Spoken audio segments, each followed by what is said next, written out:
Hi, everybody again. We are starting a book discovery group, which is very exciting. We're going to be, it's one thing to read a book, but it's another whole experience when you share the journey with sisters from around the world. And we really are here from around the world. It's a very, very big schus. And may the schus be that final push to bring Mashiach now. Like we should have way before Hanukkah, we should have the menorah in the Beis Hamikdash, and our avodah should be complete. Thank you so much for being here. So because everybody, what I'm going to do here is I'm not going to actually read the book. Every time maybe I'll do a couple of lines. I'm going to speak for about 20 minutes. Many of you have received worksheets.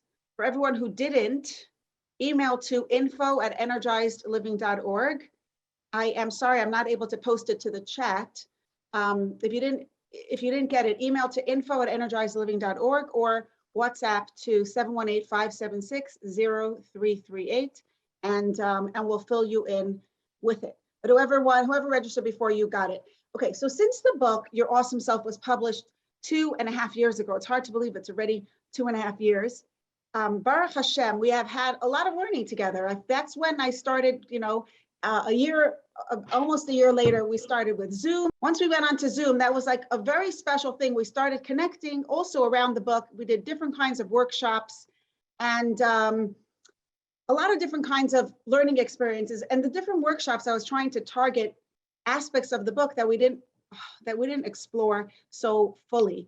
Many of those workshops are on our hotline, 718-307-1100. And Be'ezus Hashem, very, very soon, in a couple of days, on our brand new website. That's very exciting. But now what we're doing is something different. Now we're going to do, and every time we did a workshop, I felt like we have to pack in as much information as possible because, it's only 5 weeks or 6 weeks, whatever it was, and we want to get everything done. Now what we're going to do is we're really going to take it step by step, in a slower process, but hopefully in a more impactful process, in a more pneumistic, internalized, integrated way, with plenty of time for questions, discussions. I'm only going to speak for about 20 minutes, maybe a drop longer for today, but I want, we'll have enough time for questions, discussions, sharing, and begin every session with also sharing experiences, victories, strengths, and of course, the whole experience. So let's jump right in. We are living in unprecedented times. I don't have to tell you, we all know that. The world is going through a tremendous transformation. It's going through a change. We're moving from Gullus to Geulah. As we shake off the last shadows of Gullus and we step into Geulah, it's not easy. And everybody is experiencing that birth. It's literally like we are laboring, the world is laboring. And as we step into Geulah, it's not easy. There's so much pain. There's so much pain in the world, so much chaos, so much confusion, so much turmoil. And this is, of course, on a global level. But on a personal level, each of us is also struggling. I don't know anybody who isn't. And our struggles might be different. Our challenges are different. Some people struggle in one way. Some people struggle in another way, whether it's finances or anxiety, or loss of life or illness or any other troubled relationship in any area, parents, children, sisters, siblings, brothers, neighbors. There's a lot of trauma, a lot of insecurity. There's deeply, painfully, profoundly unsettling situations that everybody is experiencing. And so where does the book come in, right? It's just a book.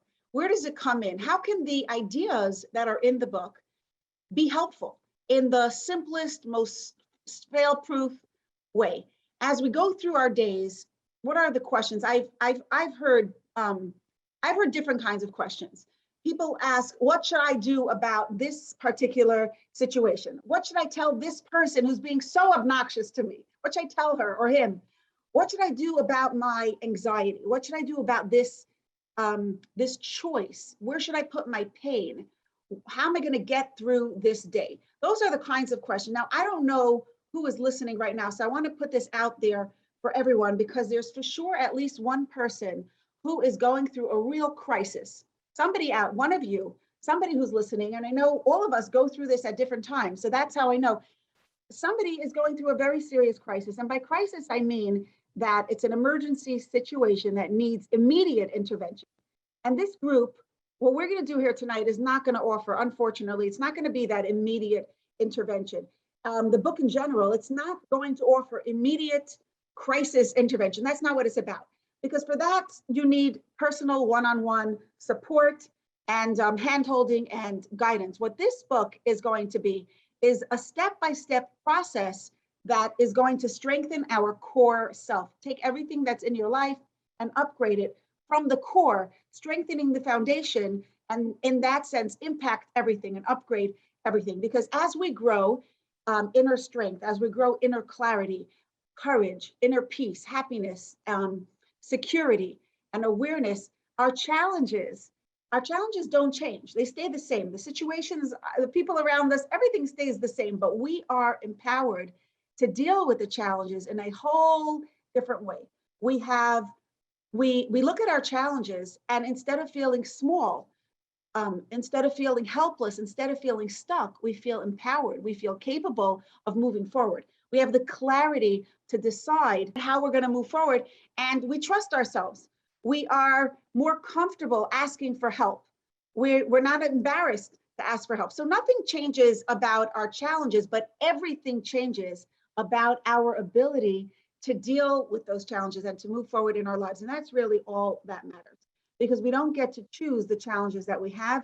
We don't get to choose our past. We don't get to choose what other people do or don't do. We can choose how we engage. We can choose how we enter the situation, how we face it, and how we act, what we think and what we do, and our perspective. So, so from that perspective, anything can go on. We don't have a choice about that, right? But no matter what is going on in our lives, we can choose to give this moment our very best shot. We can show up with dignity, with courage, with compassion, and do our best with all that we can muster. And that's what this book and the discovery group is about, to strengthen that part of ourselves, to get to that place where we could give this moment our best shot. That when we're trying to give this moment our best shot, we have where to pull strength from, we have where to pull wisdom and courage and dignity and compassion from a treasure within our own selves. So on a very practical note, in my own personal life, in my own experience and the lives of people I've encountered, I found that our struggles play themselves out mostly in one of two ways. It's either between ourselves and other people, or it's between ourselves and ourselves, right? All of our challenges, it's all about me and you, or me and myself, me and some other person, or me and myself. And I would very much love for this group to be helpful for everyone who is participating. So what I'm going to do is I'm asking you now to take a moment and notice, where in your life do you feel challenged? Where do you feel you're being pulled down? And what are the changes that you want to experience in your life? If you can turn to the worksheet, to the workbook to the worksheets that you got on page 1, it says, what does my personal otherness and Gullus look like? And what changes would I like to invite into my life? And the reason why I call it otherness and Gullus is this: Hashem blessed each of us with a self that is connected to him. And when we're aware and in touch with that truth, I call that awesomeness, because Hashem is awesome. And we have a part of Hashem within us. And when we're aware of Hashem's power and we're aware of who we are as carriers of his light, we can engage from a place of that clarity, from a place of that awesomeness. And we come to situations with grace, with dignity, with courage, with compassion. It's a whole different kind of experience. And then we have our otherness, when we forget, we get swept up and sucked into other powers where people and things have power, and it feels that we are helpless and we are dependent on them and we are stuck. And so, and I call that otherness because it's other from the truth, other from the power, the reality that we want to live in, and it's other than the goodness that we want. And it's also the difference between Gullus and Geulah, as we will see later. So if you can look at that thing for just a second. On one side, we have where in my life do I feel this way and what changes would I like to invite in my life? So where in my life do I feel my other self, my anxious self, my insecure self, my confused and unsettled? Okay, do you see how often, rarely, often, almost always, and how strongly, and the changes we want? We want to move from anxious to calm and peaceful. We want to move from insecure to having a strong sense of inner security. We want to move from being confused and unsettled to having clarity and trusting ourselves, and unrespectable and not good enough to really being in touch with the fact that we are absolutely respectable. From being intimidated of other people to being relaxed with ourselves and comfortable with ourselves, to feeling alone, to feel from not belonging to feeling connected and loved, from being resentful and bitter to feeling happy, content, satisfied with what we're doing and with our life, from being uncomfortable on our own skin to really being worthy, feeling that sense of worthiness, feeling, grounded, anchored in a strong sense of security, from being ashamed to feeling our preciousness and our goodness, and from helplessness to strength, from desperation to calm, and from flawed, something is wrong with me, to complete and dignified, oh, there's more, restrained to actively moving forward, incapable of change, incapable of success, to capable of growth and success. And the bottom line of all, from feeling stuck to really being empowered to choose. So that's our journey. And I think if you could take a moment right now and just identify a little bit, you don't have to do it in pencil, even if you just do it in your mind. Where in your life do you want to see changes? Which of these, and you could add your own to this list. There's no room on this page, but there's plenty of room on the back, and there's plenty of room in your mind and heart. So each of us has a self that we want to be, that we like, that we aspire to be. And each of us has a self that I call otherness that we slip into. And if we look at it, we have that awesome self, we have that other self. And where does all the change begin? How do we begin to move into our awesomeness and all the goodness that we want? What's the first place to start? So in the introduction of the book, which is pretty long, I talk about how I personally moved from my otherness to my awesomeness, from my other self to my awesome self. And I want to just talk for a minute about my experience, just orally, not in the book. That first line of the book is when I was 16 years old. I lived on a roller coaster. It was the ups and downs of shame and worthiness, where I felt that all the power was outside of myself. And, I had all these ups and downs, and it really felt like I'm being pulled and pushed in a way that's beyond my control. And as I grew into my adulthood, I didn't even realize that if only I would change my beliefs, I would change so much about the quality of my life and my relationships, my marriage, my parenting, everything that I was doing. I didn't even realize that I had beliefs. I was not even conscious of that fact. But one day I was invited to start learning Chassidus in depth.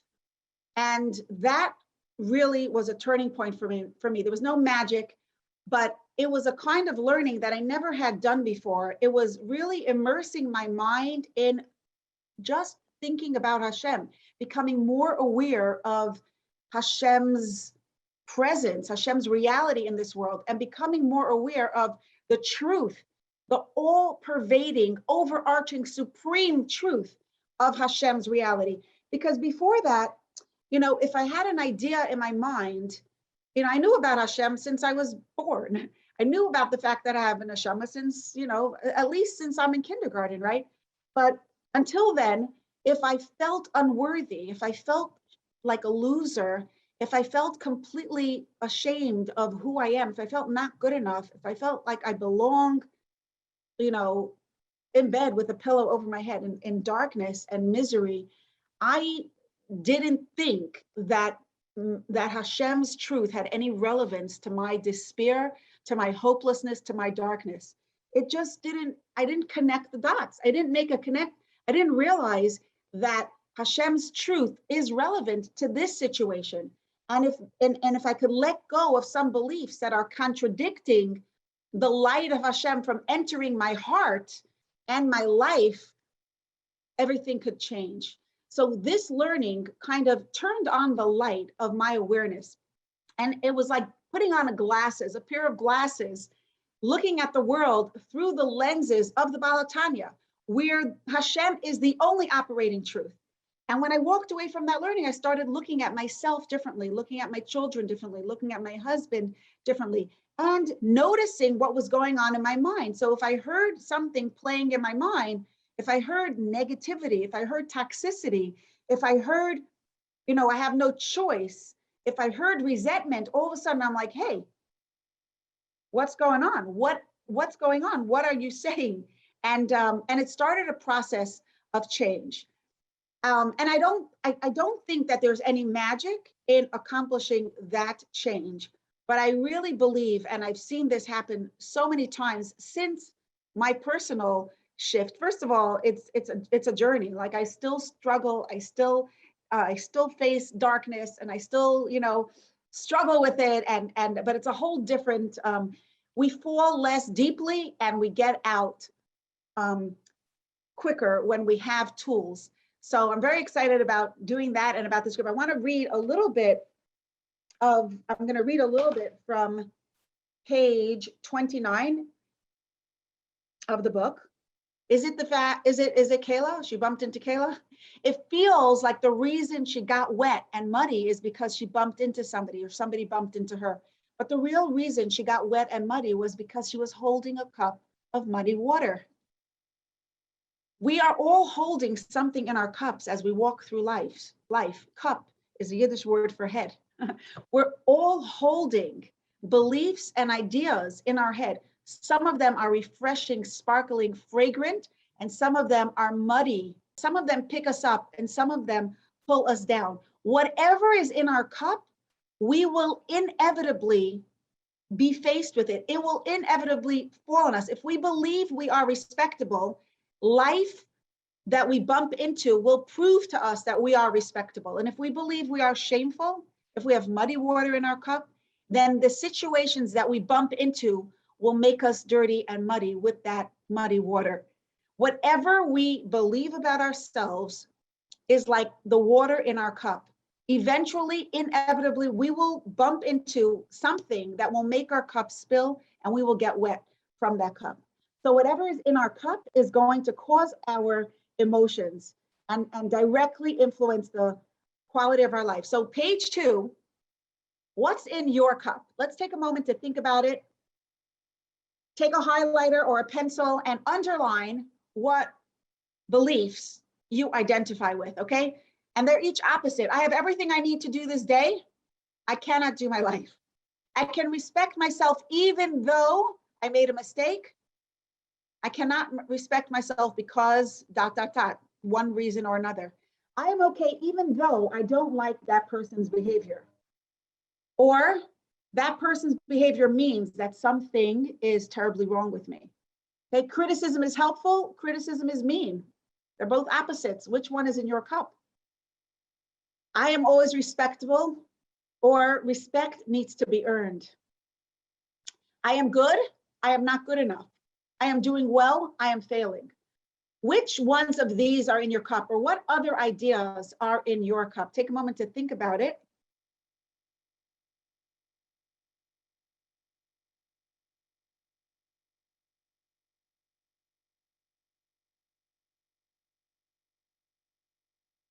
Okay, now I want to just share, at the end of the day, at the end of no matter what else is in your cup, what do you believe about yourself? Whatever is in your cup will boil down to one thing, okay? What makes me a good person? What makes me respectable? What makes me valued? What adds to my dignity? Or what makes me not good enough? What takes away from my value? What takes away from my dignity? Whatever we value will will directly influence how our beliefs, and whatever we believe will directly influence our emotions. So that brings me to the next page, where at the end of the day, there's really only one, and also the beginning of the day, there's really only one value that is absolute and that gives us our unstoppable, unchangeable, absolute respectability. And that value is Hashem. Only Hashem is unchangeable. Only Hashem is untouchable. Only Hashem's dignity is uncompromisable. Nothing can touch it. Nobody and nothing can stop Hashem from being Hashem. And nobody and nothing can stop the part of Hashem within us from being the core and the truth of who we are. So that's, the more we value Hashem, that's going to change our beliefs. And that's going to change our emotions. And that's what's going to help us enter our lives from that place of awesomeness. Let's take a look at that on the next page. And I know this is a little bit fast, but I wanted to give a full-blown introduction, and we'll open to questions in a couple of minutes. What is Gullus? Okay, because we're talking about moving from Gullus to Geulah. What is Gullus? Gullus is what we call in English a time of exile. We experience what's in exile. It's as if Hashem is in exile. We experience a distance from Hashem. Hashem's presence, the Shterna, is in Gullus. The Shterna is hidden. It seems as if Hashem is abstract and irrelevant, chas v'shalom, right?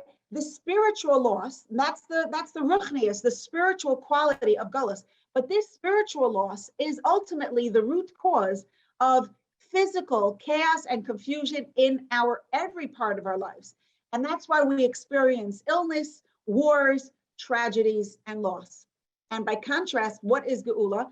Geulah is a time of redemption. What's being redeemed? Hashem's presence is being redeemed, will be redeemed, and is in the process of being redeemed from its state of hiddenness. We will be redeemed from our experienced distance from Hashem. We're never distant from Hashem, but we experience a distance from Hashem, and we will be redeemed from that experience. Hashem's presence will be so revealed that we will no longer feel distance. This spiritual Geulah, this spiritual redemption, causes a redemption in our physical lives. We will be liberated from the wars, from tears of sorrow, from illness, and from tragedies. And on a very personal level, how do we, because the physical part is up to Hashem.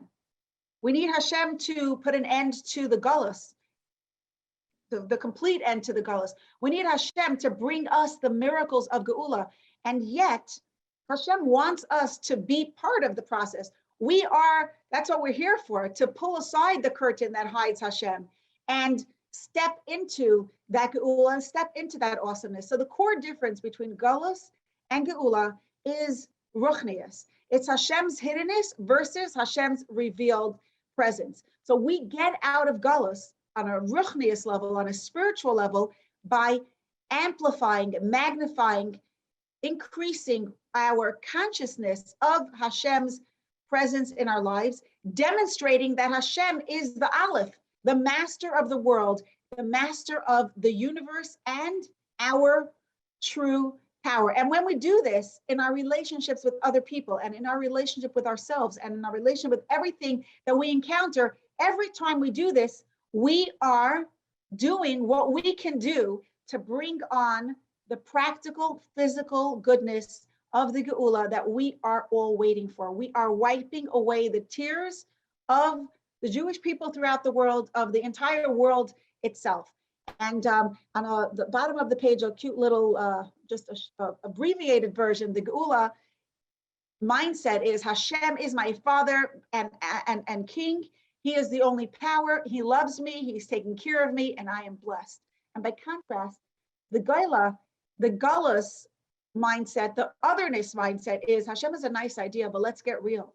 We live in a real world. My challenges are real, and I need real solutions. And that's the Geulah. And from that place of not having any true strength, any true core, any untouchable, unchangeable foundation of goodness and an inner wellspring of a treasure chest of resilience, of courage, of dignity that we always can tap into and live from. We have the otherness that we talked about on page 1. So what gets us out into the goodness that we want, what gets us out into the awesomeness is really the more, let's read it on page 4. This is what the summary of what we're going to be doing together.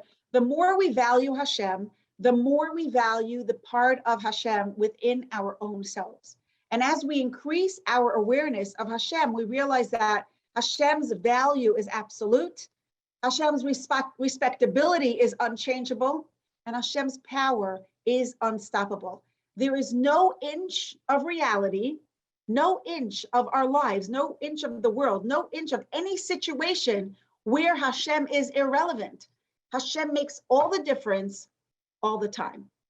And becoming aware of Hashem and honoring that truth, honoring that awareness in our choices, in the choices that we make, is how we open ourselves up to experiencing Hashem's blessings and Hashem's goodness, revealed goodness in our lives. And as we do that, by the same token, just as we become aware of Hashem's power and Hashem's value and Hashem's respectability, we come to discover that our own value is absolute and our own respectability is unchangeable. Why? Because we have a part of Hashem within us. We are carriers of Hashem's light. There's missing a line from this page. It's supposed to say that as carriers of Hashem's light, our own value is absolute. Our respectability is unchangeable and our power of choice is unstoppable. And just like there's no inch of reality where Hashem's presence is irrelevant, so too, there's no inch of reality, there's no inch of my personal reality, of your personal reality in your life, in my life, in each of our lives, where our inner light, that part of Hashem within us, is chas v'shalom irrelevant. Our neshama makes all the difference all the time. And becoming aware of our neshama and honoring Hashem's empowerment of us in our choices and our perspective and how we engage in our lives, that's how we activate all the goodness that we want to bring in our lives. And now we're going to open to questions. Does it make, somebody's asking a very good question. Does it make sense to have a problem with myself? We all have problems with ourselves, I think. We all have problems with ourselves. And I think that, I would put on one side problems in my relationship with all people, and the other side problems in my relationship with myself. And they would be equal, right? We all have problems with ourselves. Of course you have problems with yourself. And that means you blame yourself, you're hard on yourself, you're mean to yourself. You act as if you don't really like yourself, even though you do in some ways. So definitely makes a lot of sense. I 100% agree with you. We really have to start working. The work of changing our relationship with ourselves really begins with changing our relationship with Hashem. And I think it's also about changing our understanding of Hashem, because many people are working on bitachon, and we believe that Hashem is the only one in charge of the world.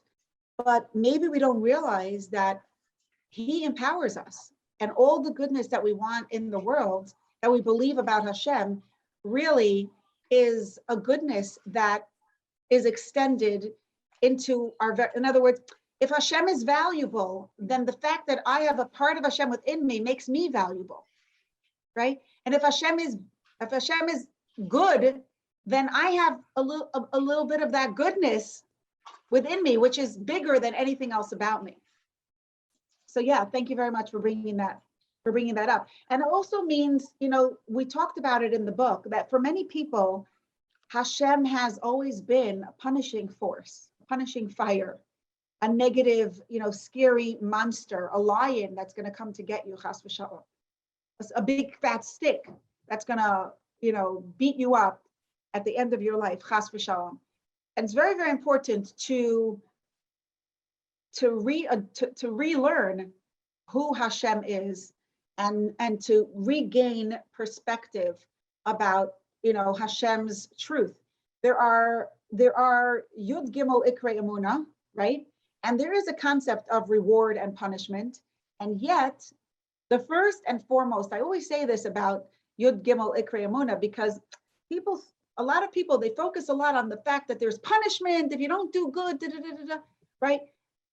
You know, when you have a tree that grows, the branches are alive, and and from the branches grow beautiful leaves and flowers and fruit.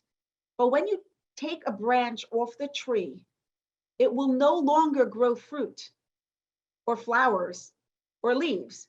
It will become a stick, a dry stick that you could use for firewood and nothing more.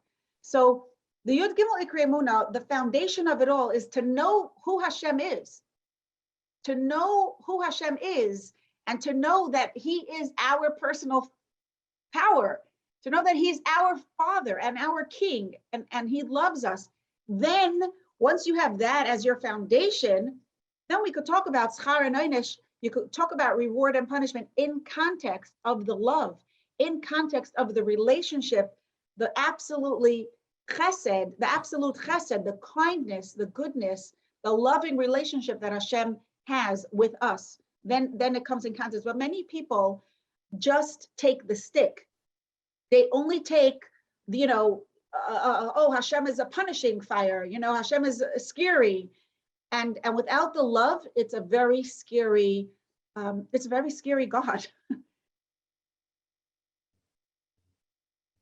And you're right, it's very important to change that.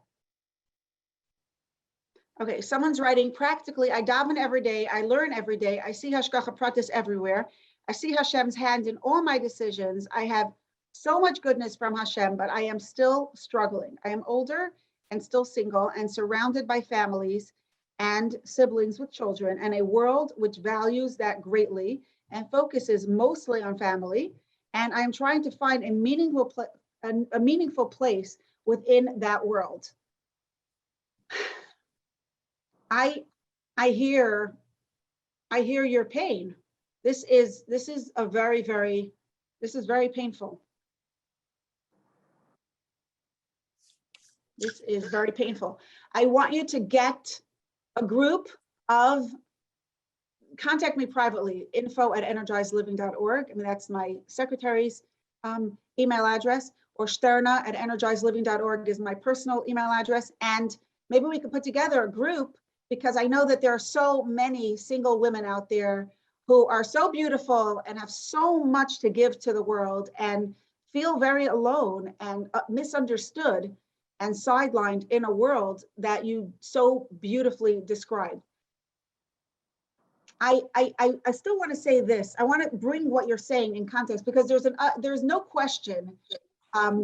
You're sharing your struggle, and maybe you just want a hug, and here it is. But if there's a question, it is how it's because I'm going to address the but I am still struggling. I think we all are struggling. We're all struggling with pain. At the same time, there's a very big difference, and I think it's very important to notice when pain becomes misery, because we all have pain. Pain feels like that ouch, that we need comfort, we need reassurance, we need strength, we need to be kinder to ourselves in the face of pain. But when it's ongoing, stretching day after day after day, it might mean that we have crossed the line into misery. And what misery feels like is a lot different. Misery means that because of my pain, I cannot show up to my life with my beauty shining forth. I cannot do my life. Because of my pain, I cannot do my life. Now, of course, the first day after a tragedy, in Yiddishkeit, there's a concept of mourning. There's the 7 days of mourning, then there's the 30 days, and there's the year, and then there's the yahrzeit. So pain of loss has a prescription. It's understood that in the beginning, we're going to have a tremendous amount of very intense pain. And then as time goes on, time is healing, and we will still feel a tremendous amount of pain, but we're also able to move on in our lives. And so if this challenge is making you feel like you cannot show up in your life, then I would say that then that's a belief that could be stretched. And sometimes, someone once shared with me something very painful. And she said, when you step on you see a cockroach in your house, you step on it, you want to kill it. And she said, and then you step on it again just to be sure. And maybe you step on it a third time just to be really sure that it's dead. She said, I feel like Hashem is stepping on me just to be sure. And my heart, that was the most painful message I ever heard in my life, because not only does she have the pain of the pain, she has the suffering of the pain, right? On top of the painful situations, to believe that Hashem is doing it on purpose, to believe that we are being killed, that we are being squashed, that we are unable, we don't have the ability to get up and face another day. That is a whole new meaning of suffering, and it crosses beyond pain. So to the beautiful single woman, if you're talking about pain is always a struggle. If you're talking about really giving up hope and being in a state of despair, then that's something you could repair with time by recognizing that Hashem has a purpose, by recognizing that you have a purpose, that you have a lot to contribute to this world. In whatever your life, wherever you are in your life, you have a place in this world. You have an important place. You have a lot to contribute. And there is purpose to every experience that you are going through. There is a purpose and there's a reason. And we don't know what that reason is. But I hope you understand what I'm saying. Don't let your pain take you into a place of misery and helplessness and despair, because that would be tragic. I don't know how to repeat that. I was trying to scribble down some notes because you said that so beautifully. And I think what I'm going to repeat a little bit of what you just said, that very many times, and as I'm looking through the chat, and maybe you read them also, there are many comments. Okay, so how does this apply to illness? How does this apply? How do these ideas? We're talking about getting in touch with our neshama, with that unstoppable value, with that dignity, with Hashem's light, infinite light within us, and tapping into that and living from that place. We're talking about that. And somebody's going to say, and legitimately going to say, wait, what? I should do that even in the face of illness? I should do that even in the face of being single? Even in the face of this challenge? Are you kidding? And what Batya so beautifully said is that every single one of us has challenges and has situations and has sometimes, and we all have very painful realities that we can drown ourselves in, or we can hang ourselves on, and we can get stuck in and park there and say, and let it be a dead end. And what we're trying to do in this group is say that nothing is going to be a dead end. Yes, it's going to be a bump on the road. Yes, it's going to be a very painful bump on the road. It's going to be it's not easy. And yet it's not going to prevent us from doing what we are here to do, because ultimately, and this is not about like being a martyr, like a dying warrior, I'm gonna fight even though I'm dying. No, because this is going to be our saving. This is our salvation. This is how we can help ourselves, because that string, like Batya said, it could either be what we hang ourselves on, or it could be the thing that we anchor ourselves onto strength and security and unstoppable empowerment to choose. So we're going to use them as springboards. And you gave a beautiful example of a situation that really could have been so depressing, and yet you found a solution that gave you at least some measure of comfort and reassurance, and actually made a positive difference to the situation and helped your mother and helped the situation get better. And yeah, to let's get a group going for the singles. Thank you so much for sharing that. I have a very close relationship with Hashem. I talk to Hashem all day, but I still do not feel good with myself. This contradicts everything you are talking about. I love this question. because it's not really a question, it's a challenge. And I believe you. I know many people who a whole day, thank you Hashem for this, and thank you Hashem for that, and Baruch Hashem and Amir Hashem, and they think that they are garbage. And I was that way too, in a certain sense. Of course you don't feel good with yourself. You know what? Talking to Hashem and having a relationship with Hashem is like downloading goodness into your system. But I'm going to use computer language for a second here. You could download goodness, but if you have a virus in your system, that's going to slowly eat away at your system, at your strength, at your passion. It's going to suck the juice out of your life no matter what you download. So it's not enough to download goodness. You also have to delete the virus. And by that, I mean, it's not enough to talk to Hashem proactively and in a good way. You also have to become aware of where in your mind and where in your heart you believe that you're not good. You have to not just absorb the fact that Hashem is good and that Hashem is powerful, but that you are good and that you are empowered. And so, you know, let's say you're thanking Hashem. You have a close relationship with Hashem. Do you have a close relationship with yourself? Are you kind to yourself? Do you have a reason to be kind to yourself? Do you listen to yourself? Do you tune in? Do you ask yourself what's going on? Do you check in with yourself? Do you have conversations between your mind and your heart? And we're going to learn in the rest of the book a little bit of how to do that. But I'm not surprised. This doesn't contradict what I'm talking about, but you brought up an important point that's so easy to miss. So I'm very, very grateful to you for bringing that up. Thank you.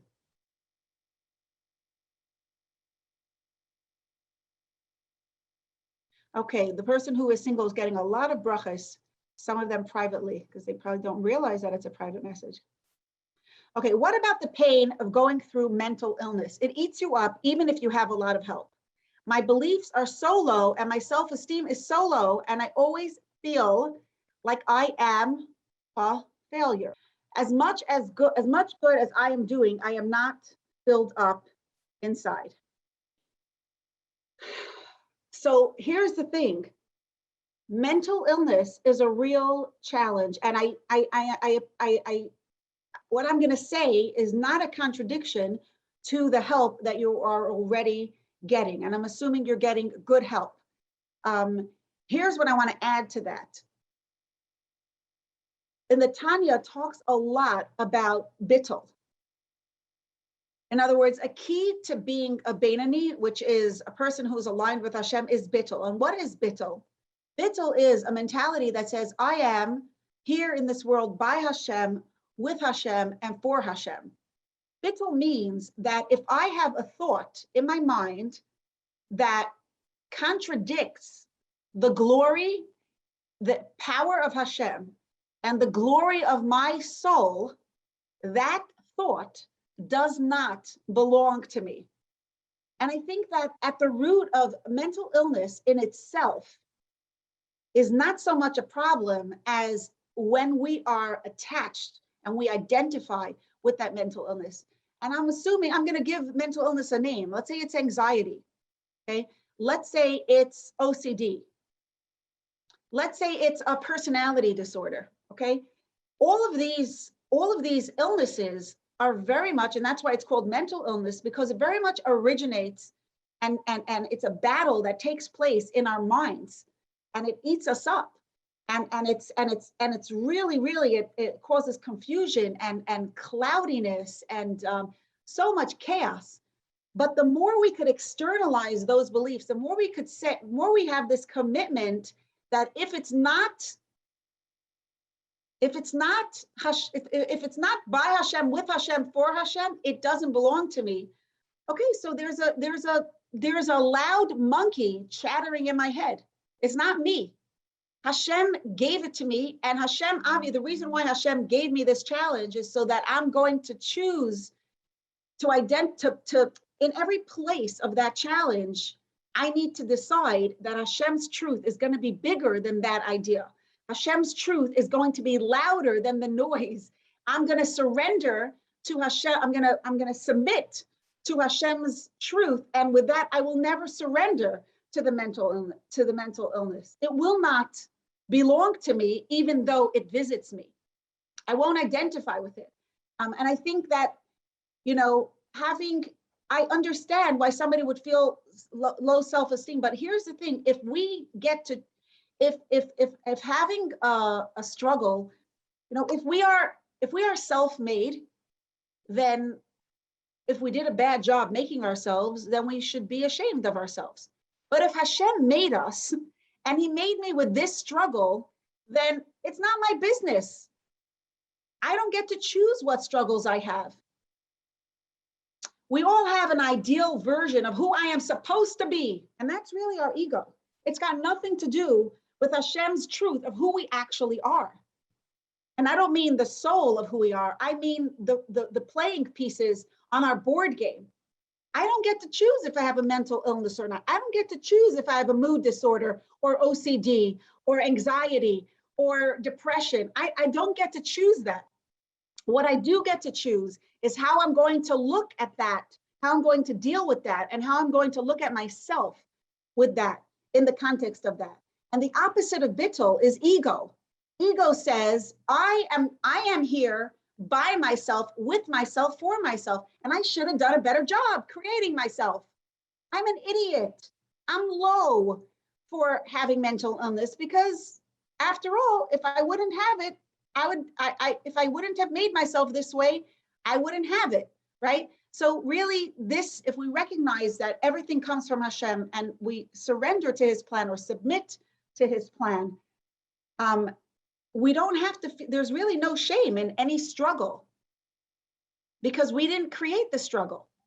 And I want to say that opposite is that in Perek Vav, in Tanya, the Baal Tanya opens the chapter with the words Zel umazeh asalakim, that whoever has a strong neshama is going to have a strong yetzer hara. So if you struggle a lot with mental illness, that means you have a very strong nature that is getting in your way, that's potentially getting in your way of allowing your awesomeness to shine, of holding on to your dignity, of holding on to your beauty, that core self that is beautiful and knows it's beautiful, that is secure and knows it's secure.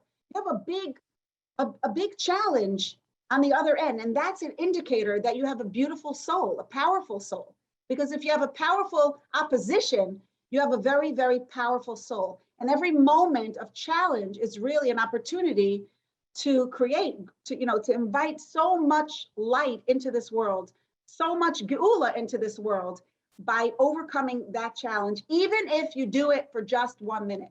Even if you win for just 1 minute, there's a tremendous, tremendous value in that, and certainly no shame. And I admire you for your courage, for bringing this up and for working it through and for getting the help that you need and doing what it takes to step forward and take another step forward and another step forward and join us here tonight. So thank you very much for sharing that. Okay, how do I feel the value in myself when I have a very close family member who is constantly criticizing me and telling me that I have low self-esteem and everything I do is because of that? How do I get that clarity with what my truth is and what another says, especially the person's words are strengthening the stories in my head and the muddy waters that I am carrying? Okay, thank you for this question. And I love that you're right away saying that this person is adding to the muddy waters that you're carrying, strengthening the muddy waters that you're carrying. You cannot change the other person, although I do think, I'm always afraid that anything that we're going to say here is that someone should chas v'shalom use this to perpetuate abuse and dysfunction. So I don't know what level of criticism you are describing or which family member you are describing. I am assuming that it's a functional situation. But you do not deserve to be criticized constantly. You do not deserve to be put down, belittled, and made fun of and told that you're not good enough. I really don't think you deserve it. At the same time, if you're asking me what you could tell yourself to give yourself strength, I think that's what we're going to be talking about here. That's the work that we're going to be talking about. You really need to have that strong core, because if you don't have muddy waters, then nobody else's muddy waters could stick on you. Meaning to say, forget, like, try not to give that person's words attention, but don't let the fight be about, against what they're saying. Let the fight be between you and what you really believe. In the quiet of your own mind, in the privacy of your own heart, when you have, take a few quiet minutes, take a walk in the park, or while you're exercising, or give yourself a few moments of quiet in your room, whenever you could, write down on a piece of paper what you want to believe about yourself, and read it every single day, and act on it every single day at least once. And you do this for a couple of days, I am certain that it is going to give you more strength. And of course, saying my Da'ani helps with mindfulness, with intention, and keep coming back to this group over the next 6 weeks. And I want you to share how what you're doing is helping you gain strength. There's no magic, but every day you're going to get more and more strength. So, and let us know how it goes. What do I do if I have a close friend and she does not want to clear the air? It's been a while and it is tormenting me more now than ever. So I don't know what you did to try to clear the air, and I don't know what is in the air, but a real sincere apology without explanation, without any buts, goes a very, very long way. A lot of times when people, somebody recently shared with me that they were trying to apologize to somebody and the other person didn't accept. I said, what did you say? They said, well, I said, I'm sorry, but da da da da da da da da, and they listed all the reasons why they weren't really that wrong. And that didn't surprise me then, that why the other person didn't really accept the apology. If you want the other person to accept your apology, apologize with your whole heart. Really take a moment to own what you did wrong. Own it, and I think as you own your power, you can take more responsibility for the mistakes and for the hurt that you may have inadvertently, like without meaning to, without intending to, but maybe you did really hurt that person. And if you could own it and apologize sincerely, I was wrong. I should not have done that. You did not deserve that, without any buts, without any ifs. Please forgive me. Not now could we go out for lunch, but just please forgive me.